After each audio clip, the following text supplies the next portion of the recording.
But how do you feel about Elon Musk's purported takeover of Twitter? I think it's great if it happens. I think it's great. And even if it doesn't happen, I think he's shook the company up a lot anyway. Yeah.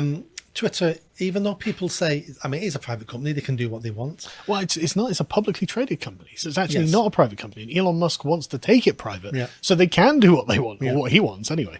It just needs a lot more light shining on the workings in Twitter. If they're completely innocent, well, great. And they can show they're completely innocent, that they don't, shadow ban people or the program's not doing this and that. And we know they are, but if they're innocent, well, let's shine some light and we'll help them out and we'll save their reputation. But if they are doing all these things, which we know they are, then, it needs to stop, because again, Twitter is influencing large parts of the Western world.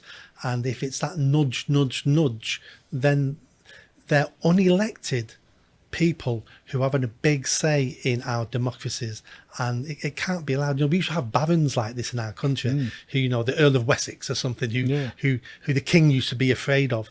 Politicians now are terrified of Twitter, terrified of Facebook, and will do as they're told. This isn't a good standard to set. No, you were exactly right. That is such a good point, because the problem with Twitter is, as you say, it's totally unaccountable. Like, there's nothing the British government can really do bar threatening to ban Twitter from the country, and they're not going to do that. So they're completely enthralled to a howling mob of Californian leftists, basically. They could put out arrest warrants. How's that going to be enforced? No, I'm not saying being enforced, but those American tech giants then couldn't come to the UK or to Europe without risk of a European arrest warrant being enacted. It sends the signal that we're not having it.